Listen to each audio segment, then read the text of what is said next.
Hello and welcome back for another edition of London Direct. It's a really interesting moment for central banks. Reserve Bank of Australia and the Bank of Canada have all recently cut interest rates. So what about the Bank of England? Well, I've been getting reaction from the latest BoE decision at Monex.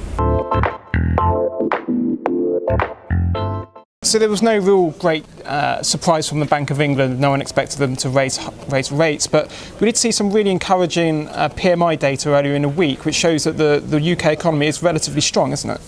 Yes, absolutely. I think it was a bit of a surprise to markets. All of the figures really were above expectations. For me, the most interesting one was the services PMI, which showed that employment was actually expanding at the second fastest rate since the beginning of the survey. So really, really strong result, and in particular in the area of the labour market, which is quite crucial at the moment to monetary policy and therefore to sterling.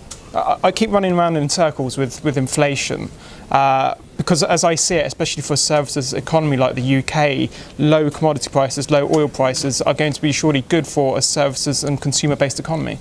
Yeah, absolutely. I think it is important to differentiate between the different drivers of deflation. So firstly, we do have falling energy prices, and that immediately filters through to lower prices at the pump, which filters through to more spending, not only from consumers but also from businesses. It's been described by a number of people as a tax cut effectively for the economy as a whole. So that part of deflation is, if not a good thing outright, it's perhaps a gilded cloud for the UK economy. So that's encouraging. However, the deflation that we're seeing as a result of weak aggregate demand in the economy, that's a very concerning development, because that indicates essentially that there is the potential for deflation to continue to develop in the UK economy even if fuel prices recover. So there is cause for concern from the Bank of England's perspective, but I think consumer spending is getting a nice little dividend from lower fuel prices. So what do you expect from the Bank of England? It seems the consensus has moved to 2016 for a rate hike. A few months ago it was definitely 2015. It seems that the forecast is moving herds. So what's your take on the situation?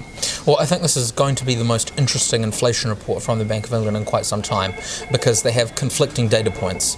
On one hand, every indication seems to say that the UK economy is performing very strongly, the labour market is tightening, and it follows that as employers begin to find it hard to find staff, they'll begin bidding wages up.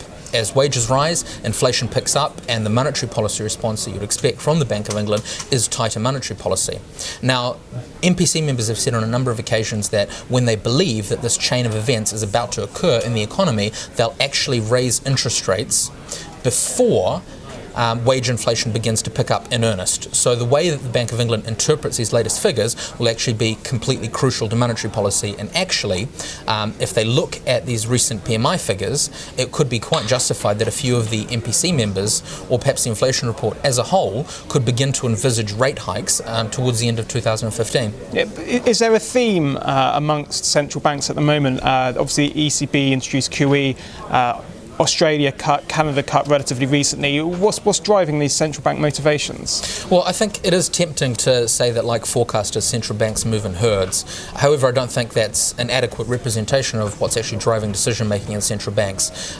I think there's hesitance on the part of central banks to be the first major central bank to raise interest rates. And the reason for that is that, especially we see with the Federal Reserve in the United States, they want to avoid what's called a false dawn in the economy, where the economy begins to grow, it all looks very encouraging, and then there's a sort of a slowdown in growth. Now, in that scenario, in the false dawn scenario, if interest rates are raised prematurely, it can be quite damaging to the economy, because then reducing rates back down doesn't necessarily have a very large stimulatory effect.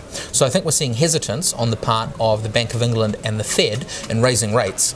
Now, in terms of the central banks that are cutting rates, I don't think it's necessarily a currency war. I know it's been described that way, again, by a lot of commentators, but I think these central banks are fighting deflation and low inflation as opposed to trying to get a competitive advantage for their economies through weakening their currency. Yeah, just to finish off, we can't really ignore Greece. It seems to me the ECB have stuck two fingers up to Greece and their new government. What do you think's next for the Greek government? Because they seem to be running out of options. Well, I think the position of the Greek government is actually stronger than a lot of people realise. So Greece leaving the euro, which is what will happen if their banks run out of liquidity and the ECB doesn't step in to help, is not a very politically satisfying outcome. It's not satisfying in Greece, it's not satisfying across the Eurozone, and even in Germany, I think if there was a flaming Greek exit from the euro, that would be a very bad outcome for the German political leadership. So I think Greece's position is actually stronger than a lot of people realise. I think there will be some kind of a negotiated solution, and that includes Greece's current debt burden. Well, that's it for the moment. Stay tuned to Dukes Copy TV for more interviews, but for now, goodbye.